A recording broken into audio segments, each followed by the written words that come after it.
Good morning. My name is Sibusiso Msibi, and welcome to our third episode of the Legacy series.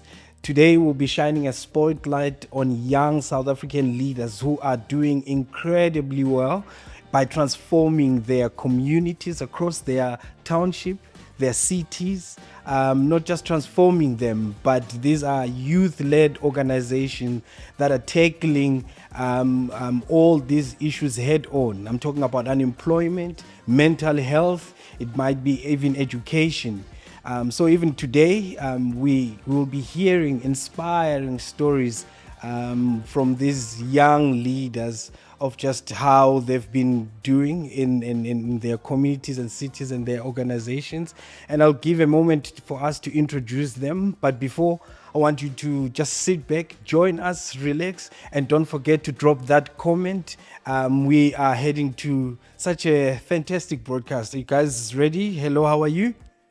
Hey, hi, how are you Are doing? you good? Very well, thank you. Good. very Let's much. start by introducing yourselves. And start from you, my brother. How are you? Who are you? Tell us. Thank you very much for the opportunity. My name is Gift Mhlanga. I'm from Bramfisherville. I'm currently a student at the University of Limpopo, studying my first year in law, and I'm a Columba alumni, by the way, and I'm also a founder of my own organization. Wow. Nice, nice. So our second panelist. Um, Thank you so much. My name is Michelle Chipika, a grade 10 learner at Willow Crescent Secondary School. I am a Kulamba Leadership graduate. I attended the RCL camp earlier this year in April, and I'm co-founder of my own organization. Yes. Nice one, nice one. My brother, Good morning, sir. good morning. I'm Olorato Mosothwane. I'm from the Northwest Province in Rustenburg. I'm also a Columba Leadership alumni anyway. I graduated in 2018 as a Columba Leadership alumni. Yeah, that's basically me, sir. Thank you so much. So you hear it. Leadership is not about age. Leadership is about vision and having that courage. But also it's about having that impact in the community like how you guys are doing, right? So just to dive in deep, please tell us about your organization because all of you are talking about organization. But let's start with you, my brother. What's your organization about? What do you do? Okay, the name of my organization is Inkanyezi Performing Arts, and I founded it on the 21st of March in 2019. I was very young by then. I was doing grade 7, and I was driven by, how young people are all over the streets and the type of things that they are associated with because of lack of, I would say, home, if I would say. So definitely what I saw is that at a very young age, I could see young people having themselves involved in substance abuse and the kind of things that they were part of. And I decided, no, let me just start an organization where they would come and rather, instead of doing all these things that they are doing, they would now have a home where they would learn arts, culture, at the same time training them on the values of being a leader as well. All right, that is fantastic, right? Sure, well done, man. Let's jump into our second panelist. So my organization, I'm in partnership with many other organizations. So this organization, I started it after the RCL training camp. I got selected, top 50 children in Gauteng to be part of the Nelson Mandela Children's Fund. So I'm here to start our organizations that create an impact in our communities. So I co-founded this organization with my partner Tato that I met at the camp.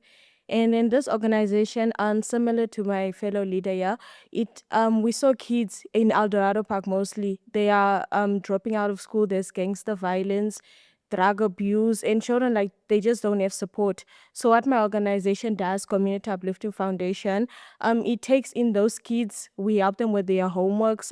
We have winter programs. We have holiday programs mostly. We help them with their homeworks. We support them in any way. Their mental health. We raise awareness on the issues that I just mentioned: gangster violence, drug abuse, and dropout rates.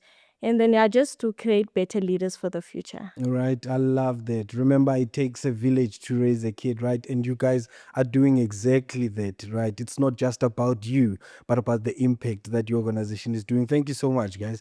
Our third panelist, should Yes, we move to sir. you? Yes, sir.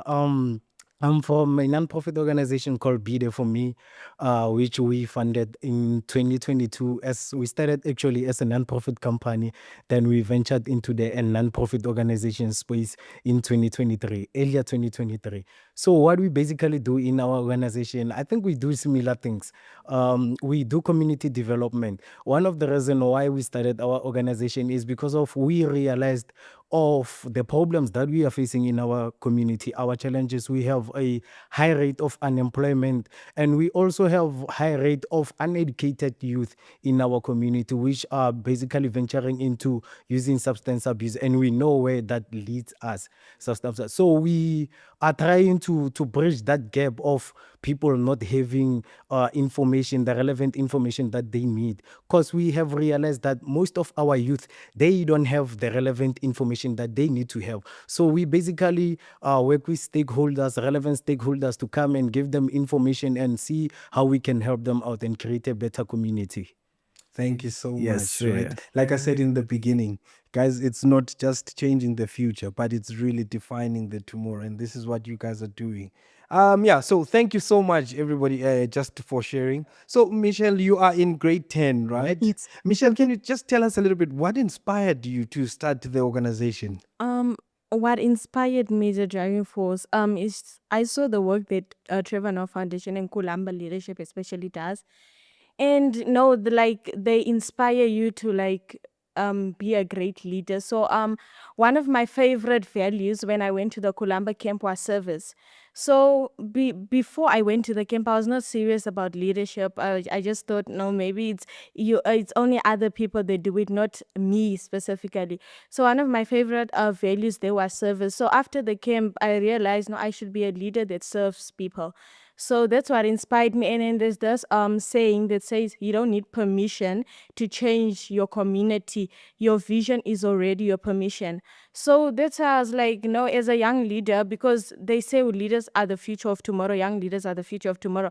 So I'm like, I can also be a leader. I can also be a leader. I can also create a better future for the generations to come. So that's what inspired me. And also the state in our community also inspired me to be like, I can't just sit here and wait for our president or our councillor to do something. Let me step up as a leader and start doing things that will change the community. Sure. Yes. I also feel inspired just by Yes. that. Let me Thank just you. quote what you just said. You don't need permission, right?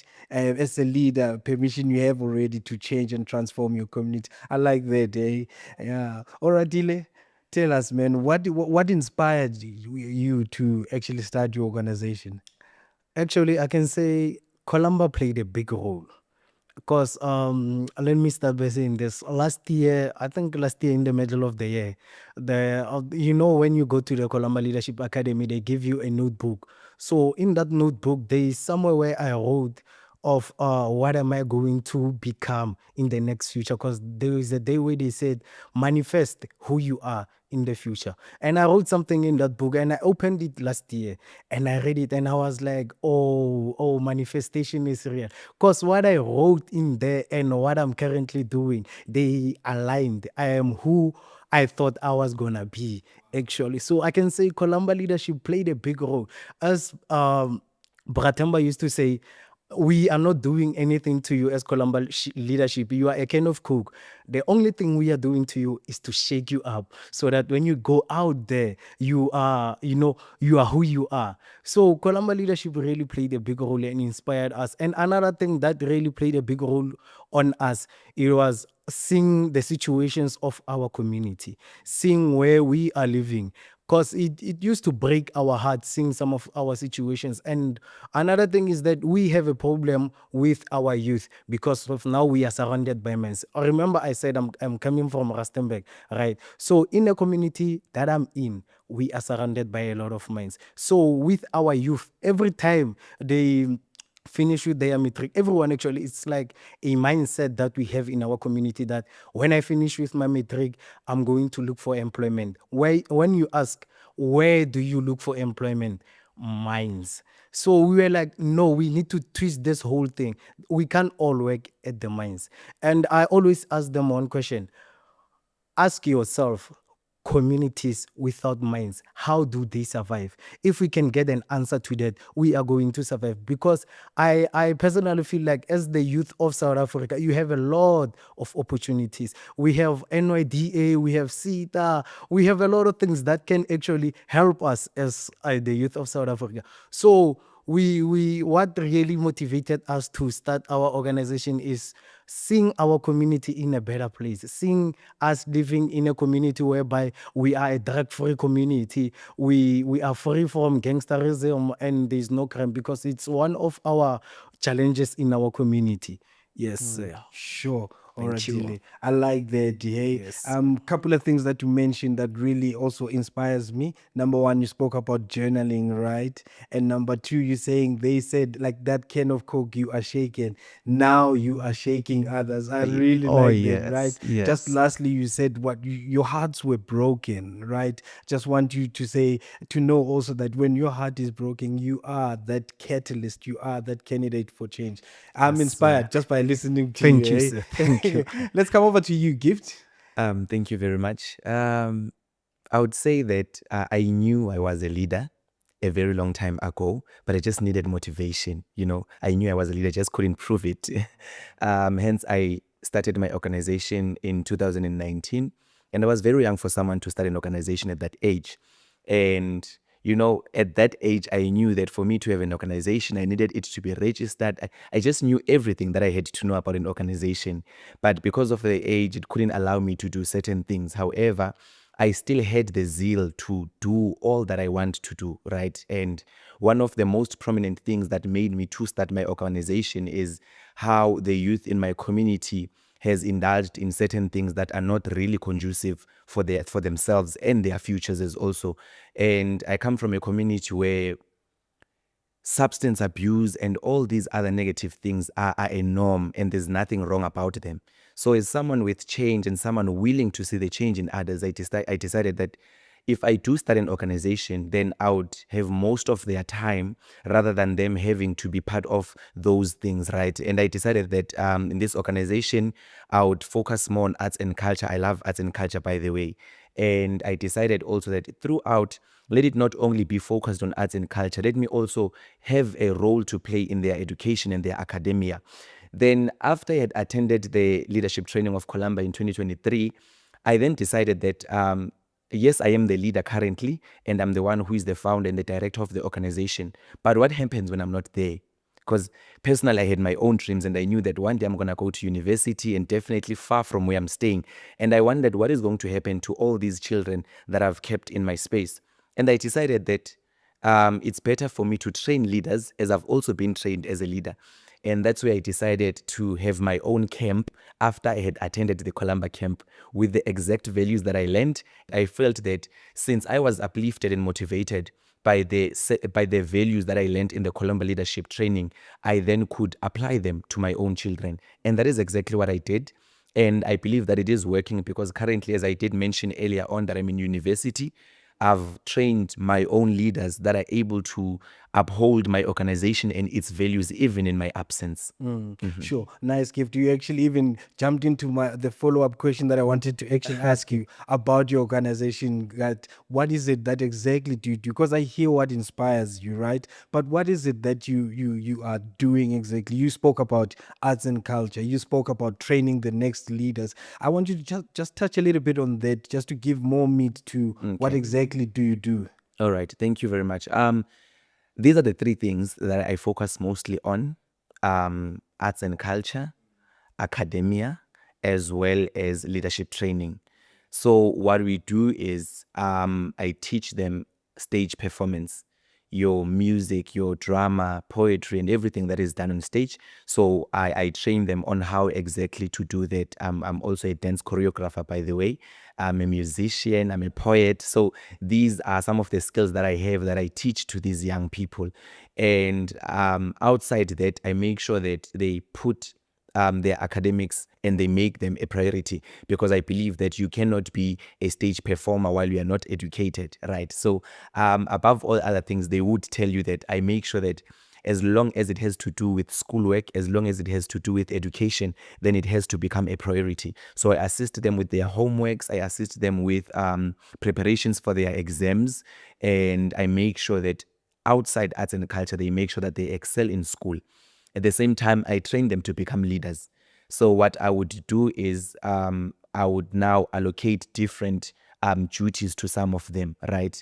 Just so that they know how it feels like to be a leader. And at times I would rotate sessions that we have daily and elect them to be some of the facilitators, you know. And sometimes I'll just be absent just to see how things would go if I wasn't there, just to make sure that, you know, they get to feel how it is to be a leader and how it looks like, just so that in years to come, even when I'm no longer there, they are able to start their own organizations if they wish to, or if not, even if they find themselves in business spaces, they are able now to know what is it that makes a leader and what are some of the values that creates a leader. Sure. So I like that so much, eh? Yeah, because it's not just about the art. They need to know education is also a key, right? And we've seen that 2020 COVID hit, most artists struggled, but if they had education, it's easy to move on, right? All right, let's hear from Oratile. What do you guys do exactly? We have a lot that we are doing actually in our community, but let me focus on three things. We have a program called FBMM. In full, it's from Boys to Men mentoring program. We have another program called Girl Talk. They basically function as the same thing, but the difference is there is a time whereby you need to have a boy child having their own space, talking about challenges that we face as boys. And there are times whereby girls need to create their own space and have their own space, talk about the challenges that they are facing as girls. So what we basically doing with these two program, we have collaborated with an organization called I Am a Dreamer Foundation. So in our organization, we highly believe in collaboration to maximize impact. So what we do with these programs, it's actually mentoring programs whereby we mentor these young kids from the age of 8 years to 18 years. We basically guide them on how to be a young boy, on how to be a young girl. What is expected from you as a young boy? What is expected from you as a young girl? How to treat yourself. We also teach them how to budget for yourself, how to keep yourself clean, how to make sure when you wake up in the morning, you do all the house chores. And what we do with them on a daily basis, we help them with their homeworks. So the one thing that we always say is do not do their homeworks for them. Teach them how to do that. Like he's been saying, teach them how to do things so that when you are not there, they can do those things for themselves. So we basically teach them on how do you do your homework, how do you study, and how to manage your time, because that's one thing that is crucial, time management. A lot of us, we fail a lot of things because of we don't plan our things right. We don't have a strategy, we don't have a good strategy.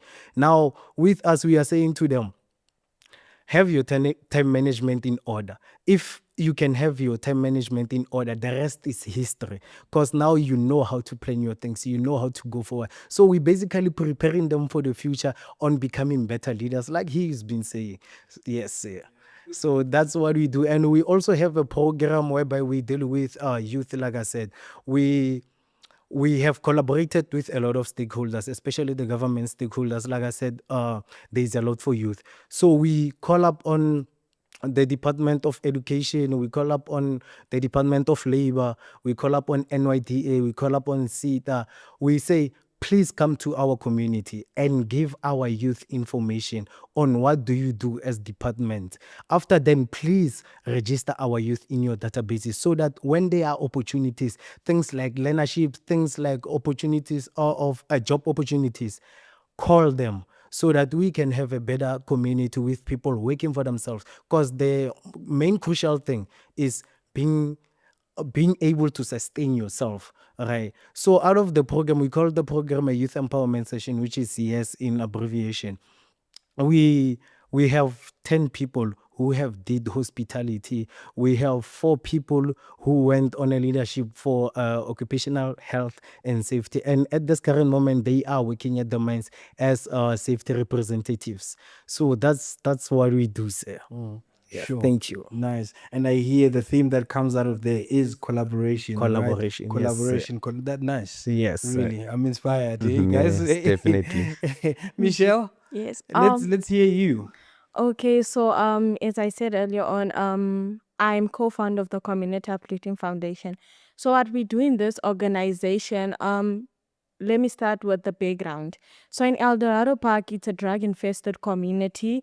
There's gangster violence, there's dropout rates, especially in high school, because children drop out in high school.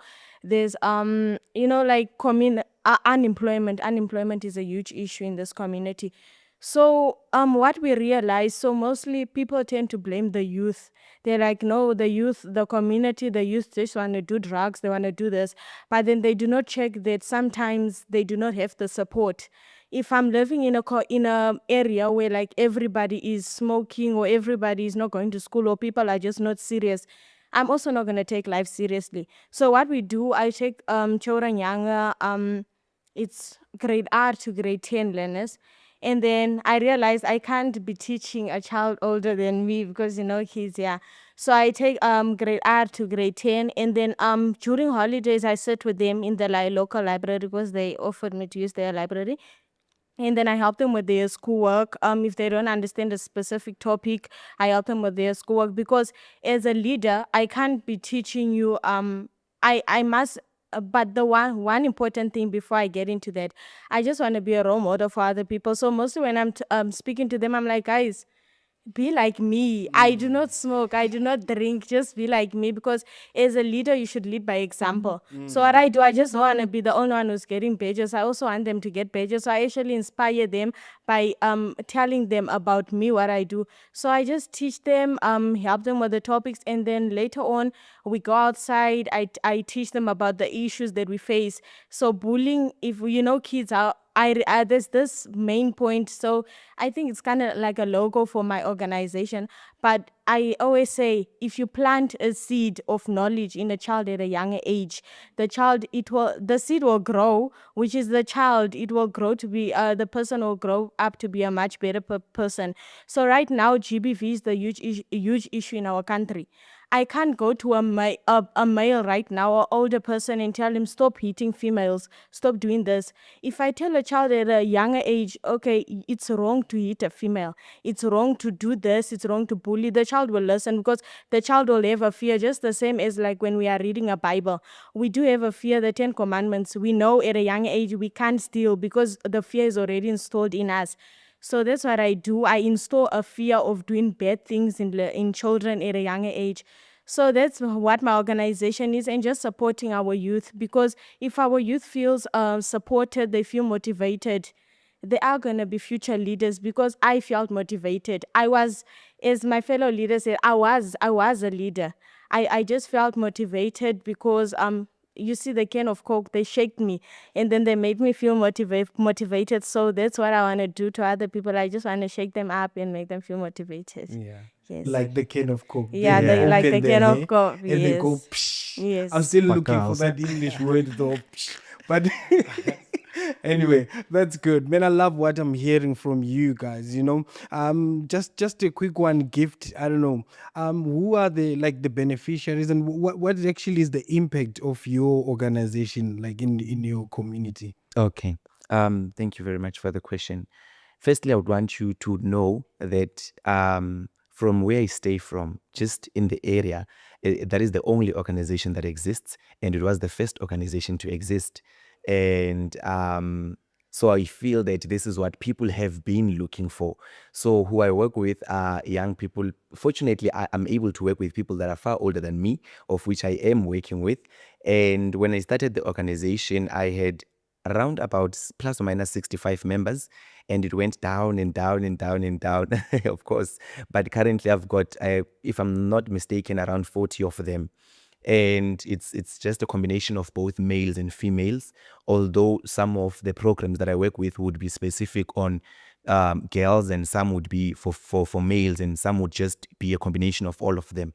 And I feel that I've had a huge impact on them, and looking into things and the values that I've taught them, looking into the skills that I've taught them, right? And if you would know them just before they became members of the organization. There were people who had stage fright, people who couldn't speak for themselves, people who were not as confident as they are now, right? And I feel like this teen and shaking thing works very much well because now they are able to voice out their opinions. They are able to, represent their values and speak up for themselves. And they call me their father. And I would say even the older ones, that's what they see. And its own explain the impact that I've had in their lives. And most of them are from dysfunctional families, which I feel is what makes me a bit more attached to them, because I feel that I feel like they need a sense of home that I've in a way given to them. And I believe that would be that much of an impact that I've had on them. And I believe is what I've always wanted to see. Sure, that's amazing, man. Eh? Yeah, Michelle. Yes, you're like beneficiaries and just the impact you are seeing. Okay, so in my organization we had the launch on the 26th of June. So we had around 50 kids at our launch. And during my classes, obviously it was not 50, I had like 13 kids. Like the house they live in, it's like a lolly house. Like it's the house where, like, I don't know, the business, drug selling business happens there. But then their parents, when they came to my organization, the parent was like, no, my kids and mates, they do not understand mates. So I started taking them to classes. But then while I was teaching them, the kids understood mates, like they understood mates. That's when I realized maybe it's the area which they live at, and maybe it's like they just don't have support. Because like I showed them patience. I was telling them you can be a doctor, because most of them were telling me they want to be a policeman, and I was like, why do you want to become a policeman? And I was like, because I want to arrest the people that do wrong things. And I was like, oh, okay, that's nice. And then so the impact I saw is that the kids understood, because their reports came back, and then there were sevens, there were like high levels on the reports. The kids also, the behavior, the mother told me, no, the behavior of the kids is improved. They are even scared of hitting girls. Like, he usually comes to me sometimes and he told me, Michelle, there was a learner at my school, and then the learner was fighting, but then I stopped the fight. And I was like, I'm proud of you. I'm proud of at least you now know that's what a leader does, because that small action is showing that you're a true leader. And then I was like, and then the person was like, okay, so I want to be like you, Michelle. And I was like, don't worry, you are already me, because you listened to me while I was speaking, and you don't have to be me. You just have to be the best version of you, because I also have my pros and cons. I also have things that I do not like about myself. So what I just want to be is a role model. I don't want the person to be exactly like me, because the person can even be better than me.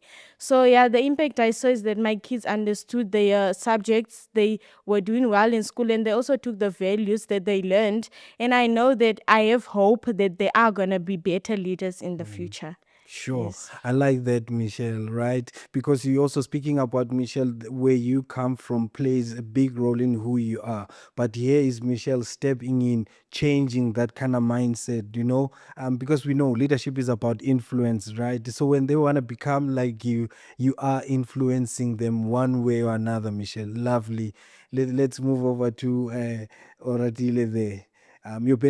People that are benefiting and the impact that you've seen. From your organization in the Okay, so community?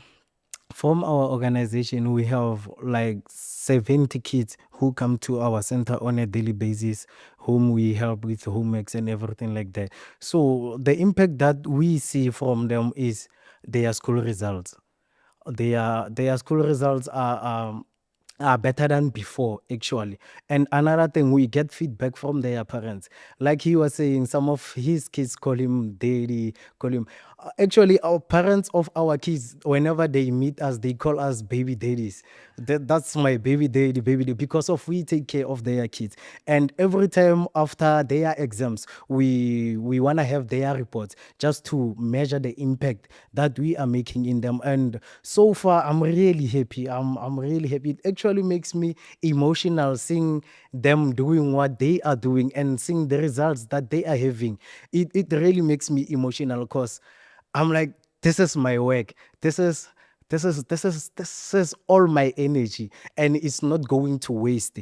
Now you can see that it's impactful on these kids. So we also have a lot of youth in our organization that we are helping in terms of monitoring their schoolwork, because we have some of them who are in college, and we also help them with their assignments. We also help them with internet, because some of them can't access internet. So we were like, okay, the best thing that we can do for you is come to our center. We'll help you with internet. We'll help you do your assignments, and we can also help you with printing everything that you need. So with that, they always come to us and say, thank you, I passed my assignment. I got good marks for my assignment. And that it's a priceless feeling. You know, those kind of feelings you can't pay for that feeling. It's priceless. So yes, Yeah, that's the impact so we have. I'm liking that, right? That they always then they come back, then you seeing those results, Yes, right? And you just filled with joy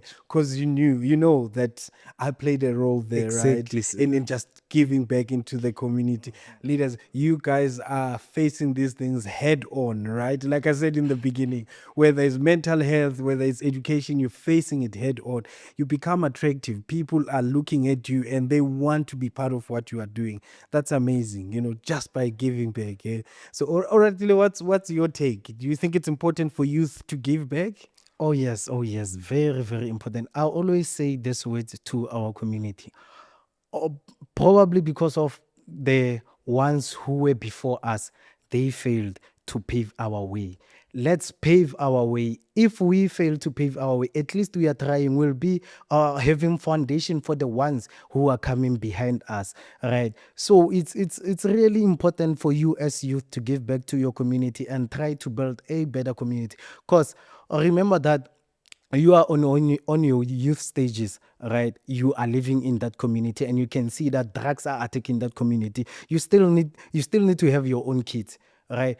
Will you be happy your kids growing in that kind of space? So for you to make sure that your kids don't grow up in that kind of space, let's try right now to make sure that we eliminate all the social ills that we have in our community, so that when we have our own kids, they get a better community, they get a safe space to grow in.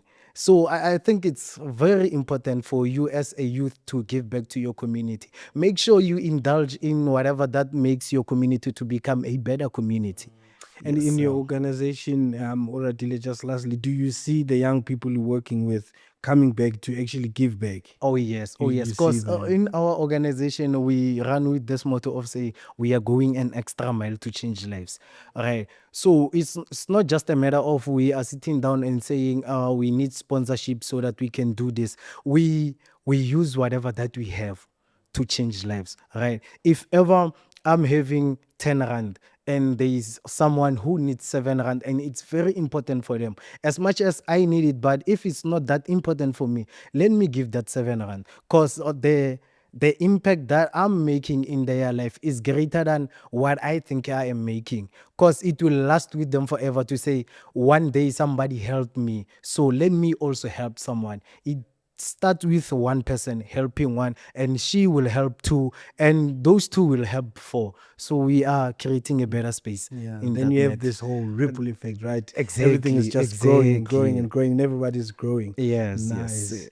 It's from From the the heart. heart, right? It's about that, and when you're giving from that point, I think there's bound to be a greater impact, Yes. right? So I'm really inspired. I just want to go and ask you so many questions, Michelle. How do you then balance, because you're still in grade 10, right? How do you balance the schoolwork and the organization and everything that you guys are doing? Balancing schoolwork, leadership in my organization.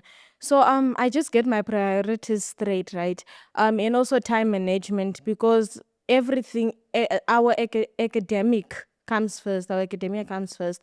So what I do most of the time is that I can't be a leader without education, as my fellow leader said. So I have to prioritize my education, because yeah, so what I do, because if I don't prioritize my education, let me say I want to start my own organization.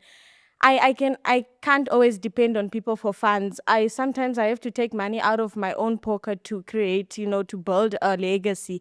So I have to get my education straight, and also to become a role model. I can't be a role model. I tell my learners to work hard and become policemen, and I'm just sitting at home doing nothing. So what I do, I do my homework first. If there's any homework, I do my academic things first, and then after that, if leaderships come second. But then first I have to prioritize education. But then in those cases where I have to, like, it's too much pressure, education needs me and leadership needs me, I don't know, I always try to manage it all together. If I'm doing homework, maybe that's one side, I'm listening to our conversation of leadership, I'm doing my meeting while I'm doing my homework, because I can't let the other one fall. I can't. I'm a leader. I do not like disappointing people. So whenever, like, they say, Michelle, we need you at this place, I'll make sure I will do something in order, because, like, most of the time I do my homework at school.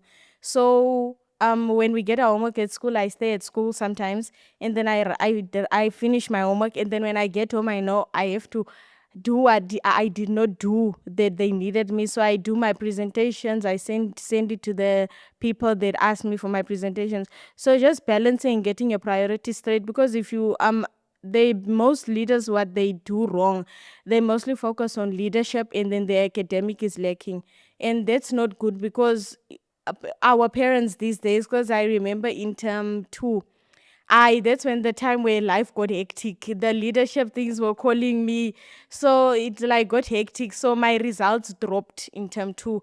And then I saw, no, it will also, like, it will show people that you are not strong, because now my parents will be saying, no, Michelle, you have to drop one. But then me, I do not want to drop one. So I then became serious, and I was like, if I have to make this work, because I checked there's my role models, there's those learners, the top achievers, national top achievers in South Africa. When she's saying a speech, she tells you she was part of the hockey team, she was in the leadership, she was in the arts and culture team. And I'm like, you're still standing there getting top achiever, national top achiever. How do you do it? And I started watching her videos, and then she told me you just have to have time management skills.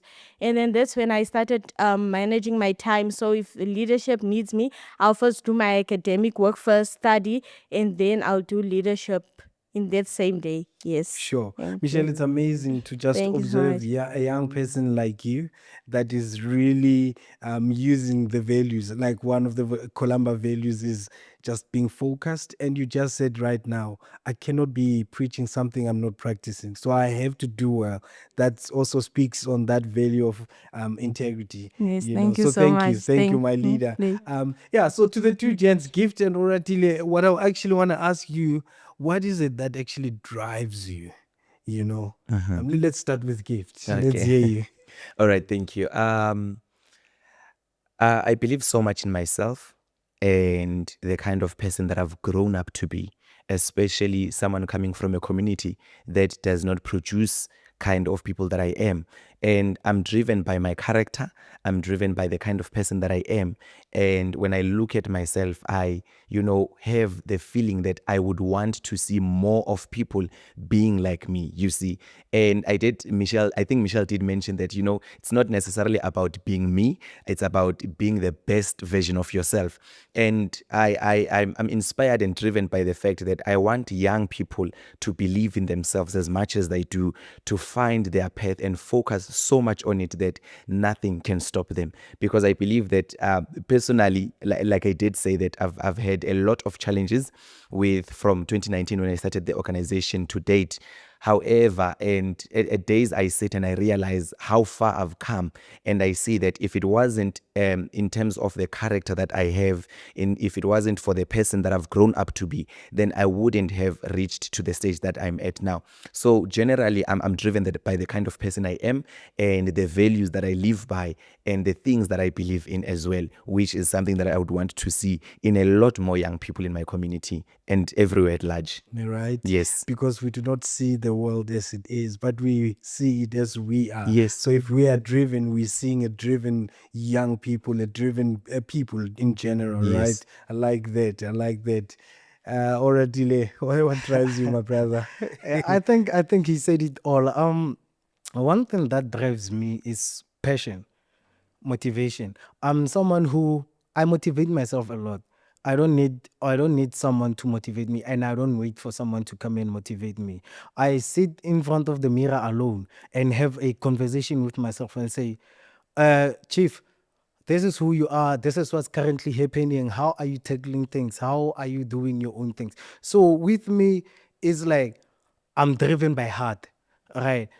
Like she was saying, do not disappoint people. So most of the time, I always say to myself, Olorato, do not disappoint yourself first before someone else, right? So in whatever that you do, make sure that you're gonna be proud of that. Make sure that you're gonna be happy out of it. So if you don't disappoint yourself, there's no way that you can disappoint someone else, right?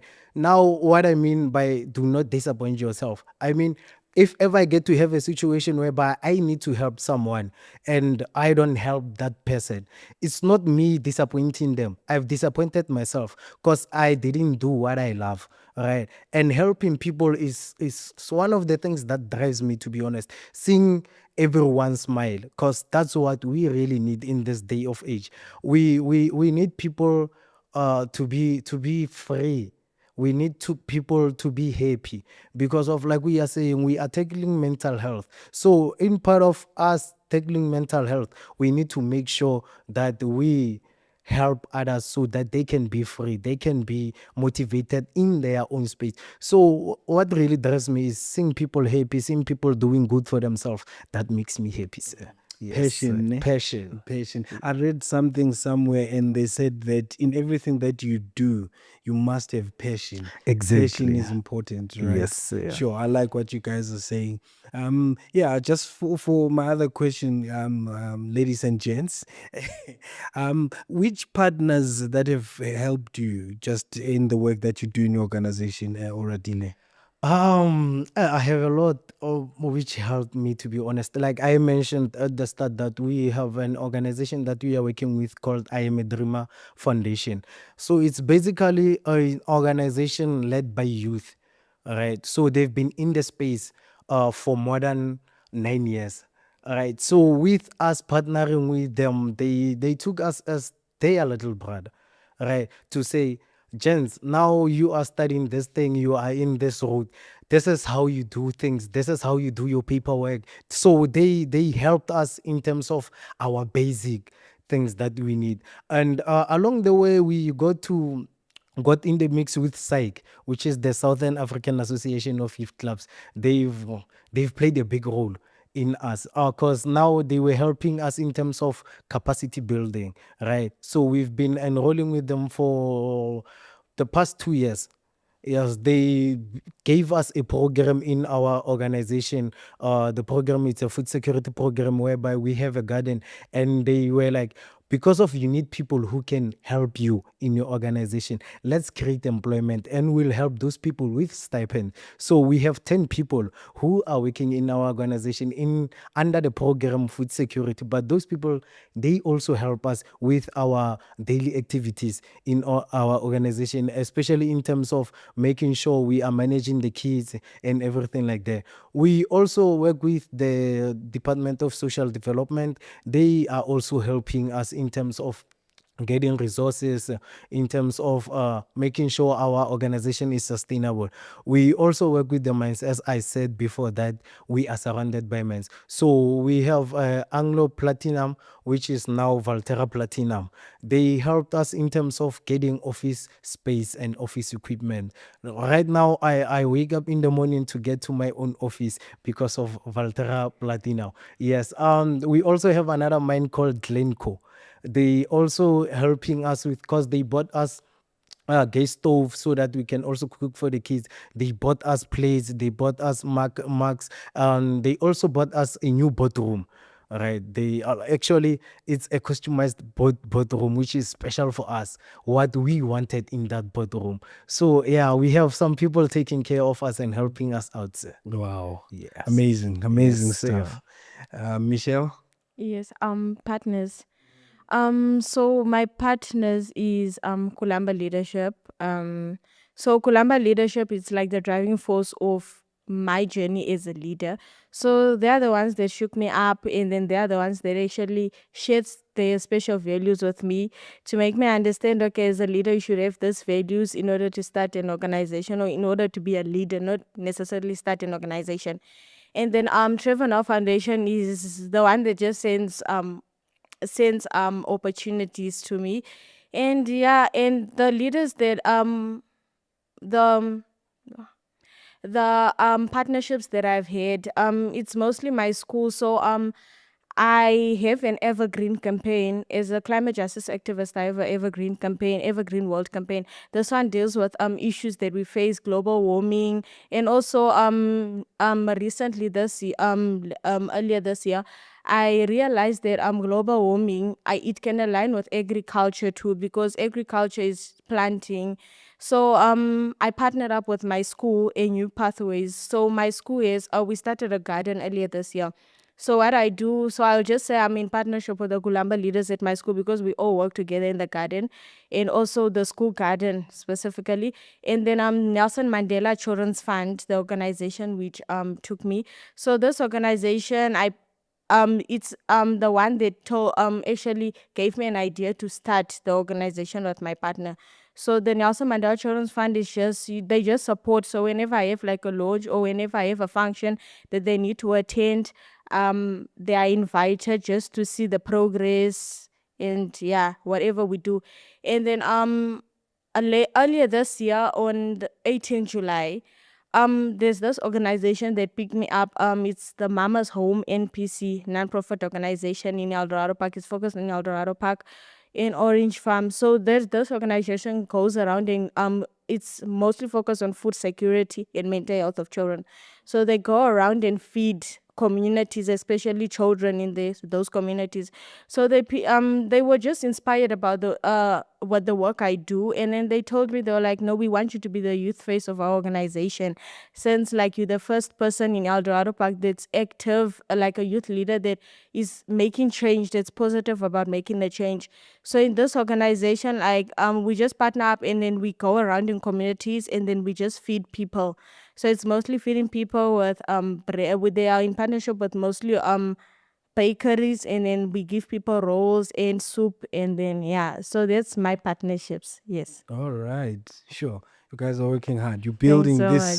this network, these connections. Yeah. Let's hear from you, Gift. Whew. Firstly, I want you to know that I'm a very ambitious person, and I go and get what I want. Right. So with all the organizations that I've partnered with, it's not partnerships with how my fellow leaders have explained. I would now attend their events just to, grow into this organizational space and know what exactly is it that you need to do as someone who has an organization. What is it that you need to do in order to run the organization in an effective way. So with me, in anything that I need in my organization, I need to either create it or go find it for myself. And from the beginning of the organization, with all the resources that I've acquired currently and that I need, I would either save them up myself, or speak to people that I'm close to assist in terms of that. But I would not generally say I've got organizations that are like funders, or that are in a way people that are providing resources that I would need in the organization. So with anything that I would need, I would either find it myself or do it myself. For example, I've got from 2019, I create talent shows every year, which I'll be having one this year on the 6th of December. I've been doing it since 2019. The whole idea of this organization came with me, of the events came with me, and all the talent shows have been funded by myself. Sure. Yes. So that's amazing, right? I'm loving the fact that you are also talking about who partnered with you. Remember, in Colamba, we believe that, like that can of Coke, right? We shake you, but for us is planting a seed, right? And to watch that seed germinate and grow. And it can only happen when there is that collaboration, when you now now go out there and find partners that are like-minded, like with you and what you do as an organization. So now, guys, here I am, a young person, and I also want to start my own organization, just like you, because I've listened to you and I've seen you and you've inspired me. I'm thinking that's the way to go. I want to start my own organization. What advice would you have for a young person like that? Yeah, gift. Okay. I think it goes back to, finding something that you love. And it would be quite difficult for you to start an organization that looks into something that you're not really into. So firstly, look into what is it exactly that drives me. Make sure that there's a driving force behind the organization that you want to start, and make sure that you are willing to give it all. Because one thing that we never speak about is how demanding it is to become a leader of an organization, and how much of your time it consumes, and how much of effort it needs you to have, right? So you need to prepare your mind, you need to prepare your heart, you need to prepare even your resources to make sure that you invest into whatever organization that you want to start. And above everything, make sure that you have the passion for what you have. I would normally say it takes a big heart to work with people. And if you are not as patient, and if you are not as loving and as caring as any leader would be, then it would be it would feel like working, of which we do not want. So to any young person that wants to start their organization, make sure you have the passion, make sure you are willing, and make sure that you are prepared to give it all. Yes. Sure. Make sure you are willing, right? Yes. Yeah. Michelle? To every young person out there who wants to start their own organization, and I'm gonna go back to what I said earlier on. So you don't need permission to start your own organization, or you don't need permission to be a leader in your community. Your vision is already your permission. So why I'm saying this, there was an online call that I had with Monique and the other leaders.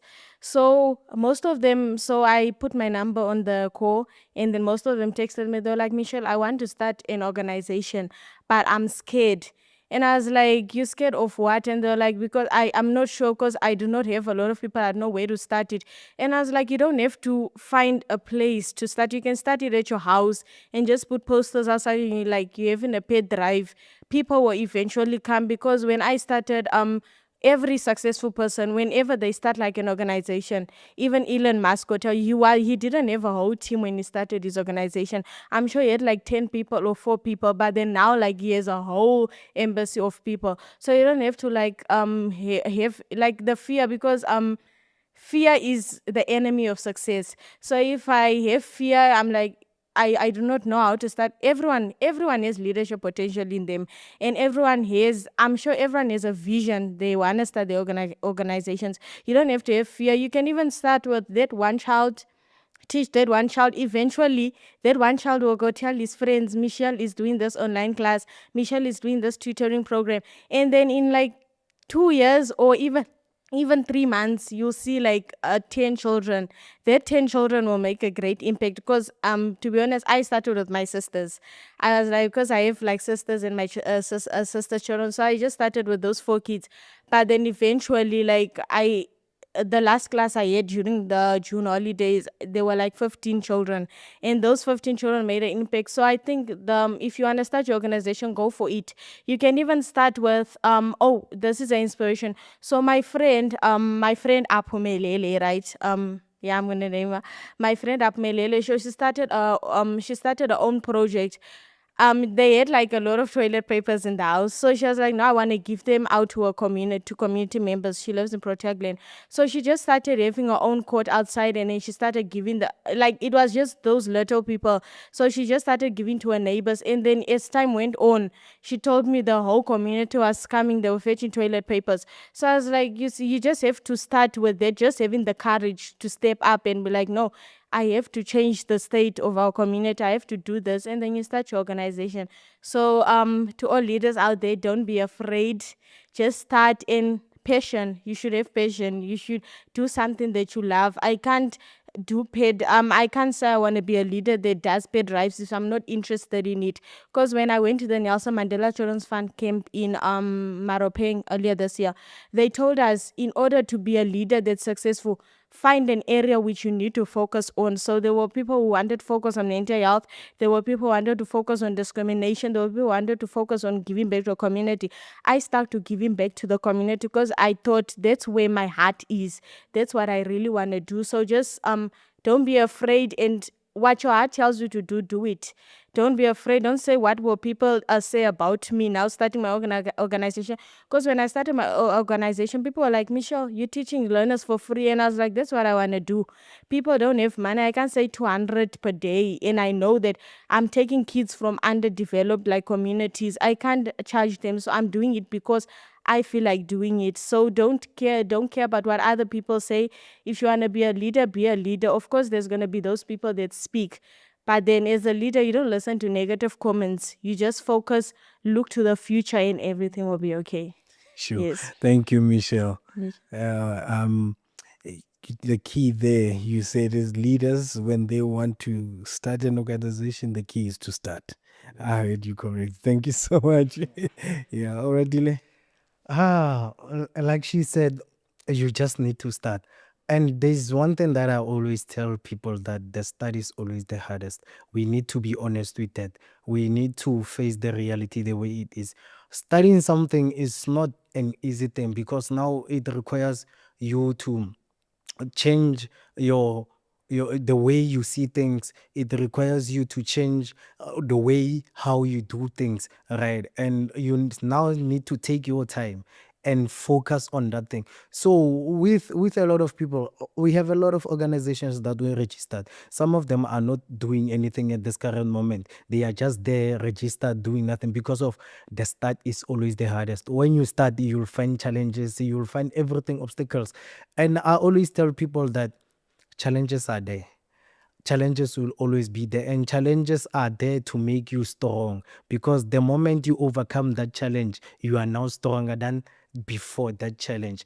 And I always tell people that if ever you make mistakes, because they in life you make mistakes, there are times whereby you just get to make mistakes unaware. So it's with you whether out of your mistakes you become a victim of those mistakes, or you become victorious out of those mistakes. So if you want to start your own organization, channel your mind into it, start, find what you really love. Like he said, if one thing about an organization is, it's not like a company whereby I say I'm selling tissues or I'm doing this. With an organization, you do everything. So it's just a matter of what is it that you love. If you love arts, you venture into arts with an organization. If maybe you love construction, you love building, you can also venture into that with an organization to say, I want to give this skill to our youth of bricklaying.